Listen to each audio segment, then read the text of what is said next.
Now I noticed your voice changed. Oh, really? You took a little bass out of your voice. Oh, really? No, yeah. I'm trying to do more, as in like. So remember how I used to always get like that Tupac shit? Don't listen to them. they don't know shit. Nah, don't get me wrong.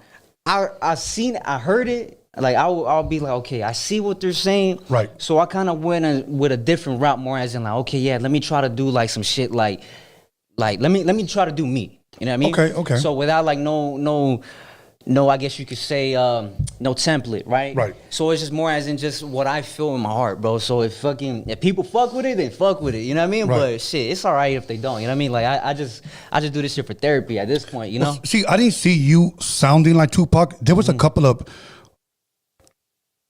your cadence was leaning towards that, but I didn't think your voice sounded like him. Does that make sense? Yeah. So I was like, let's keep that voice, but we need to change some things up. Yeah. You know, that's why I said I believe that you were a 6 or a 7, and I was trying to bring that up to a damn 10. So when I hear rappers criticize you, oh, this guy wants to be too bad. Well, bro, you ain't better than him. I'll bet the house you ain't better than him. Yeah. You know, name me one of your songs that was better than his. Name me one of your songs that was better than, period. Like, without the desmadre, you know, causing a fight, calling people out, causing drama. No, let's stick to the music. Can you out-rap this brother? If you can't, don't criticize, bro. You know, so that's my thing. It's like if I was still hot on the turntables.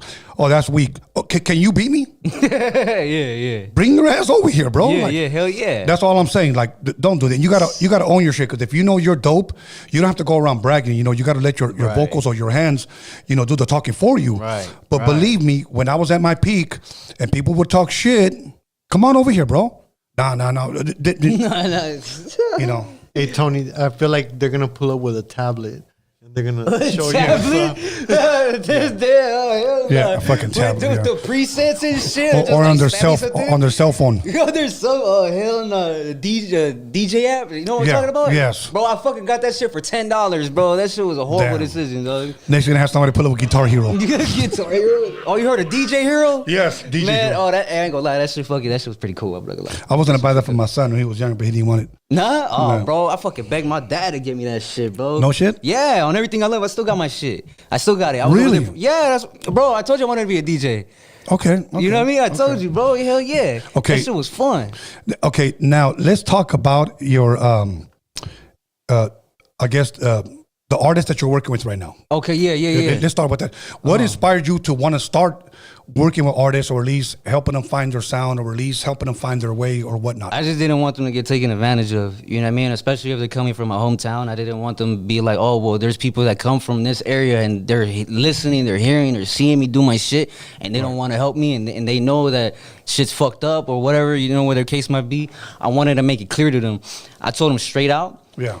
To keep it real, it's a fucked up environment, but at the same time, you're gonna run into genuine, cool, real, actual solid people. You know what I mean? Right. Like, you're gonna find some real cool people, but you're also gonna be around a lot of bullshit. You know, you just gotta be able to just go with the flow, just like a beat, and you gotta find that rhythm. You know what I mean? Because eventually you will. Just like when you're building a song, you know, you're gonna be able to find that pocket. You just gotta be able to just believe in yourself to find it. You know, and that's what I tell everybody. Well, not everybody, because I don't want to waste my time either. You don't. You know what I mean? So that's why it's like I'm pretty selective, and I was pretty selective with the homie. Just like I said though, you know, this dude at first, I feel like it was more like just spitting bars, right? Just making music.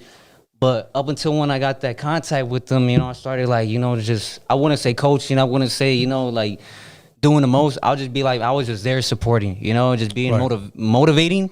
Right. And also helping them believe in this shit. How did you end up meeting him, or how did you know him? On Instagram. So I seen this shit on a Valley page called SF Valley Foods or whatever. SFV, like San Fernando Valley. Okay. Yeah. So it was like SF Vallly Foods or music, or something like that. Mm-hmm. You know, it's on Instagram, so it's, you know, it's pretty easy to find. But they were posting a lot of people, bro. And then I seen the homie pop up.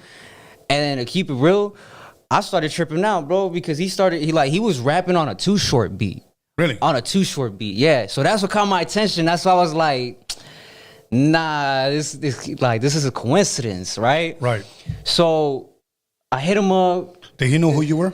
Yeah. Okay. So one thing that tripped me out was the fact that this dude is like, he and I are like super alike, dog. You know what I mean? Like we have a lot of the same taste. Yeah. You feel me? So it wasn't really hard to really be like, oh, well, let me help you out, you know, because I know this, I know that. To keep it real, he thought I was a motherfucking setup. You know what I mean? Like, really? Yeah. Well, I mean, that's natural, though. Okay, you know right, what I mean? right, okay. That's natural. You know, I would have thought the same shit. A random motherfucker all blasted the fuck up, hitting me up like, who's this weirdo? You know what I mean? Right, like, right. But hey, you know, he gave me an opportunity. Fucking, he heard me out. Fucking, I called him up. You know, chopped it up with him. You know, and just told him straight out. You know, this is who I am. Whatever. You know, fucking, I'll take you to the studio.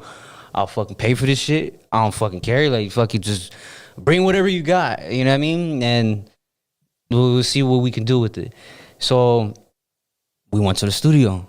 You know, and I took him to a couple places. The first spot I took him to was a studio called the Hotbox Room out in Whittier. Okay. You know, shout out to the homie Poison.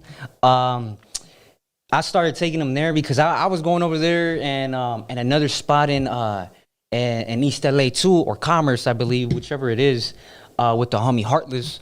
So again, I started taking him to both of those studios, bro, just giving them different experiences, you know, show them how it is to work with different producers, engineers, everything. You know what I mean? Right. Just be around music, you know? And one thing that I will say, bro, like, if you're gonna be helping out an individual that comes from our background, you gotta be aware, bro, you know, motherfuckers are still in the mix, you know what I mean? Still active. Yeah. So it's like, I also gotta deal with that, you know? But yeah.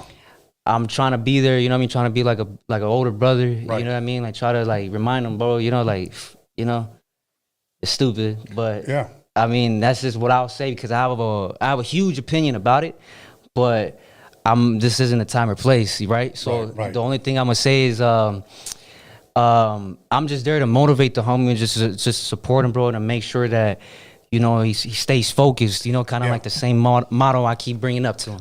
Yeah, you know, just stay focused. And how was that process coming along? How long now? Bro, that's just fun as fuck, man. That's just fun bro. That's just the funnest part about making music. Okay, now so now I'm gonna ask you this. Okay. How much fun do you think I was having? Same amount as I am right now. Okay, and then one day, it was no more. Yeah, trust me. No, I feel you now. Okay, so I feel you now. You see, so now you see. Yeah. And that was my thing because I just think that we were far from finishing up our record. I just think we were being productive, but we were far from it. Right. Because before you, who was I producing for?